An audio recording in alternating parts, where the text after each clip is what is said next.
प्रिय देशवासियों, नमस्कार।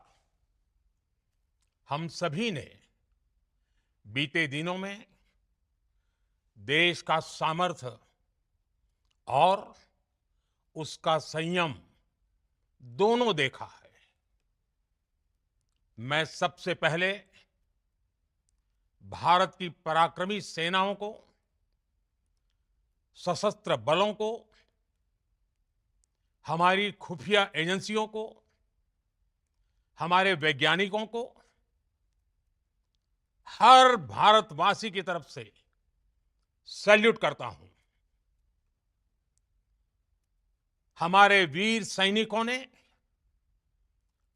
ऑपरेशन सिंदूर के लक्ष्यों की प्राप्ति के लिए असीम शौर्य का प्रदर्शन किया।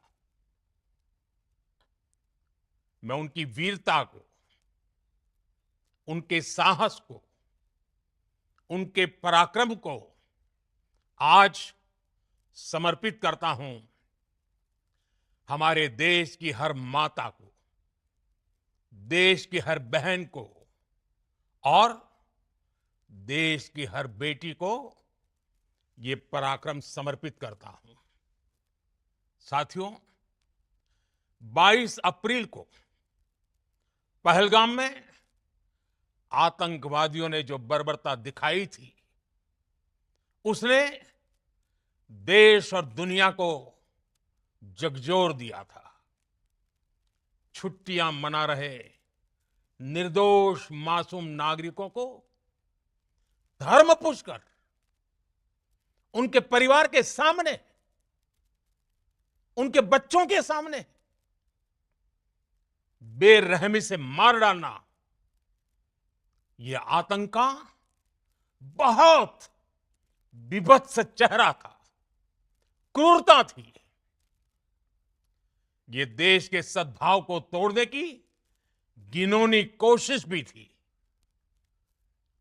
मेरे लिए व्यक्तिगत रूप से ये पीड़ा बहुत बड़ी थी।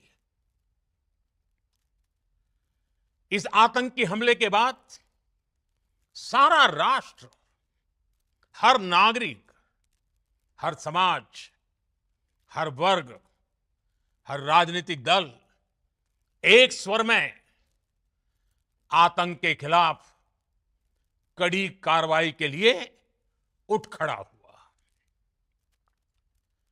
हमने आतंकवादियों को मिट्टी में मिलाने के लिए भारत की सेनाओं को पूरी छूट दे दी और आज हर आतंकी, आतंक का हर संगठन जान चुका है कि हमारी बहनों बेटियों के माथे से सिंदूर हटाने का अंजाम क्या होता है। साथियों, ऑपरेशन सिंदूर ये सिर्फ नाम नहीं है, ये देश के कोटि कोटि लोगों की भावनाओं का प्रतिबिंब है। ऑपरेशन सिंदूर न्याय की अखंड प्रतिज्ञा है।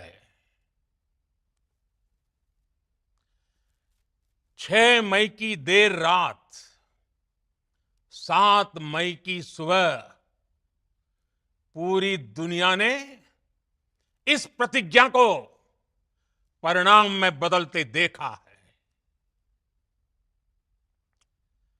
भारत की सेनाओं ने पाकिस्तान में आतंक के ठिकानों पर, उनके ट्रेनिंग सेंटर्स पर सटीक प्रहार किया। आतंकियों ने सपने में भी नहीं सोचा था कि भारत इतना बड़ा फैसला ले सकता है। लेकिन जब देश एकजुट होता है, नेशन फर्स्ट की भावना से भरा होता है, राष्ट्र सर्वोपरि होता है, तो फौलादी फैसले लिए जाते हैं, परिणाम लाकर दिखाए जाते हैं। जब पाकिस्तान में आतंक के अड्डों पर भारत की मिसाइलों ने हमला बोला, भारत के ड्रोन्स ने हमला बोला, तो आतंकी संगठनों की इमारतें ही नहीं बल्कि उनका हौसला भी थर्रा गया। बहावलपुर और मुरिद के जैसे आतंकी ठिकाने एक प्रकार से ग्लोबल टेररिज्म की यूनिवर्सिटीज रही है। दुनिया में कहीं पर भी जो बड़े आतंकी हमले हुए हैं, चाहे 9/11 हो, चाहे लंदन ट्यूब बॉम्बिंग हो, या भारत में दशकों से जो बड़े बड़े आतंकी हमले हुए हैं, उन सब के तार कहीं ना कहीं आतंक के इन्हीं ठिकानों से जुड़ते रहे हैं। आतंकियों ने हमारी बहनों का सिंदूर उजाड़ा था, इसलिए भारत ने आतंक के ये हेडक्वार्टर्स उजाड़ दिए। भारत के इन हमलों में 100 से अधिक खूंखार आतंकवादियों को मौत के घाट उतारा गया है। आतंक के बहुत सारे आका बीते 2.5-3 दशकों से खुलेआम पाकिस्तान में घूम रहे थे, जो भारत के खिलाफ साजिशें करते थे। उन्हें भारत ने एक झटके में खत्म कर दिया। साथियों, भारत की इस कार्रवाई से पाकिस्तान घोर निराशा में गिर गया था, हताशा में गिर गया था, बौखला गया था। और इसी बौखलाहट में उसने एक और दुस्साहस किया। आतंक पर भारत की कार्रवाई का साथ देने के बजाय पाकिस्तान ने भारत पर ही हमला करना शुरू कर दिया। पाकिस्तान ने हमारे स्कूलों, कॉलेजों को, गुरुद्वारों को, मंदिरों को, सामान्य नागरिकों के घरों को निशाना बनाया। पाकिस्तान ने हमारे सैन्य ठिकानों को निशाना बनाया। लेकिन इसमें भी पाकिस्तान खुद बेनकाब हो गया। दुनिया ने देखा कि कैसे पाकिस्तान के ड्रोन्स, पाकिस्तान की मिसाइलें भारत के सामने तिनके की तरह बिखर गई। भारत के सशक्त एयर डिफेंस सिस्टम ने उन्हें आसमान में ही नष्ट कर दिया। पाकिस्तान की तैयारी सीमा पर वार की थी, लेकिन भारत ने पाकिस्तान के सीने पर वार कर दिया। भारत के ड्रोन्स, भारत की मिसाइलों ने सटीकता के साथ हमला किया। पाकिस्तानी वायुसेना के उन एयरबेस को नुकसान पहुंचाया, जिस पर पाकिस्तान को बहुत घमंड था।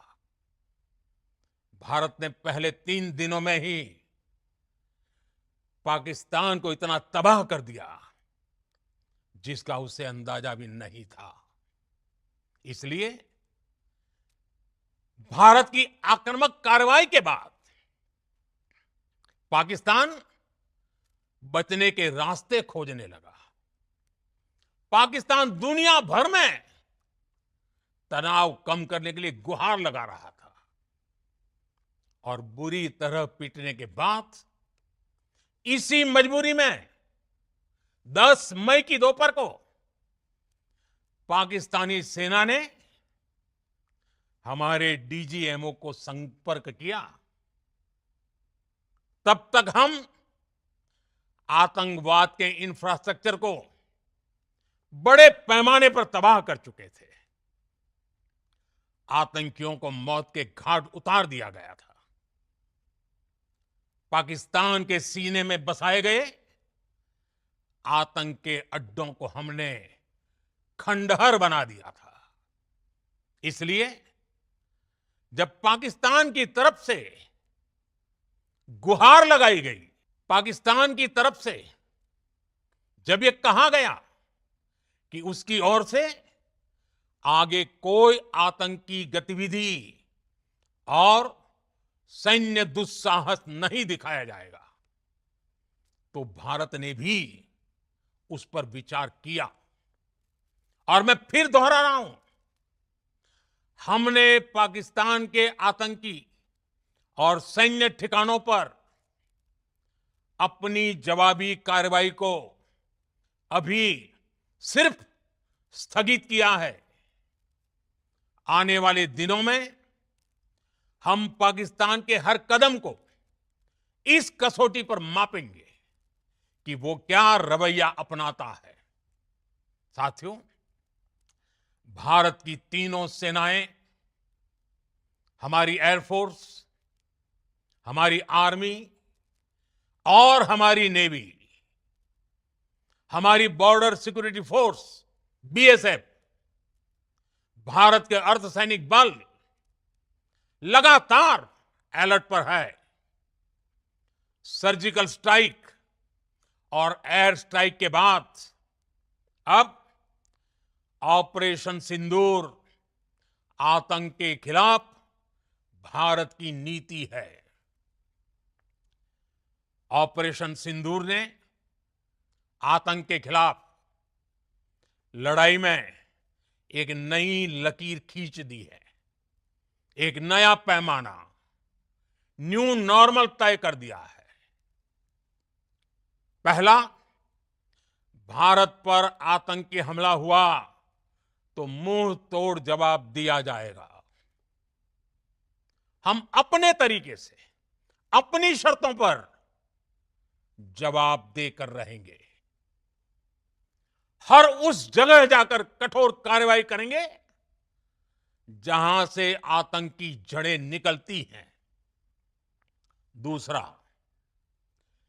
कोई भी न्यूक्लियर ब्लैकमेल भारत नहीं सहेगा। न्यूक्लियर ब्लैकमेल की आड़ में पनप रहे आतंकी ठिकानों पर भारत सटीक और निर्णायक प्रहार करेगा। तीसरा,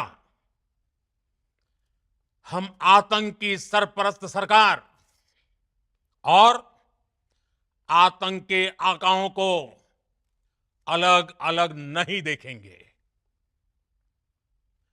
ऑपरेशन सिंदूर के दौरान दुनिया ने पाकिस्तान का वो घिनौना सच फिर देखा है, जब मारे गए आतंकियों को विदाई देने पाकिस्तानी सेना के बड़े बड़े अफसर उमड़ पड़े।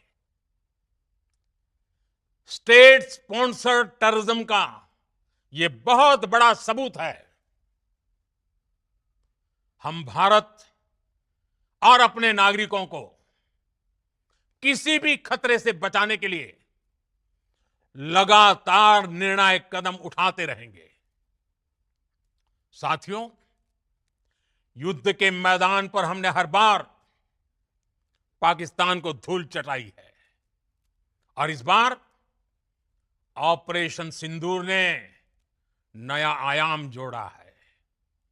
हमने रेगिस्तानों और पहाड़ों में अपनी क्षमता का शानदार प्रदर्शन किया और साथ ही न्यू एज वॉरफेयर में भी अपनी श्रेष्ठता सिद्ध की। इस ऑपरेशन के दौरान हमारे मेड इन इंडिया हथियारों की प्रामाणिकता सिद्ध हुई। आज दुनिया देख रही है 21वीं सदी के वॉरफेयर में made in India defence equipments, इसका समय आ चुका है। साथियों, हर प्रकार के आतंकवाद के खिलाफ हम सभी का एकजुट रहना हमारी एकता, हमारी सबसे बड़ी शक्ति है। निश्चित तौर पर ये युग युद्ध का नहीं है, लेकिन ये युग आतंकवाद का भी नहीं है। टेररिज्म के खिलाफ जीरो टॉलरेंस, ये एक बेहतर दुनिया की गारंटी है। साथियों, पाकिस्तानी फौज, पाकिस्तान की सरकार जिस तरह आतंकवाद को खाद पानी दे रहे हैं, वो एक दिन पाकिस्तान को ही समाप्त कर देगा। पाकिस्तान को अगर बचना है तो उसे अपने टेरर इंफ्रास्ट्रक्चर का सफाया करना ही होगा। इसके अलावा शांति का कोई रास्ता नहीं है। भारत का मत एकदम स्पष्ट है। टेरर और टॉक एक साथ नहीं हो सकते। टेरर और ट्रेड एक साथ नहीं चल सकते, और पानी और खून भी एक साथ नहीं बह सकता। मैं आज विश्व समुदाय को भी कहूंगा, हमारी घोषित नीति रही है, अगर पाकिस्तान से बात होगी तो टेररिज्म पर ही होगी।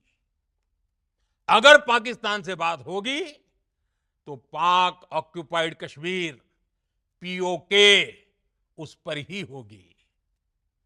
प्रिय देशवासियों, आज बुद्ध पूर्णिमा है। भगवान बुद्ध ने हमें शांति का रास्ता दिखाया है। शांति का मार्ग भी शक्ति से होकर जाता है। मानवता शांति और समृद्धि की तरफ बढ़े, हर भारतीय शांति से जी सके,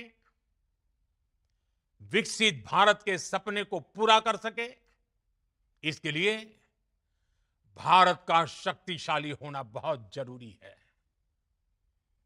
और आवश्यकता पड़ने पर इस शक्ति का इस्तेमाल भी जरूरी है। और पिछले कुछ दिनों में भारत ने यही किया है। मैं एक बार फिर भारत की सेना और सशस्त्र बलों को सैल्यूट करता हूं। हम भारतवासी के हौसले, हर भारतवासी का एकजुटता का शपथ, संकल्प, मैं उसे नमन करता हूं। बहुत बहुत धन्यवाद। भारत माता की जय। भारत माता की जय। भारत माता की जय।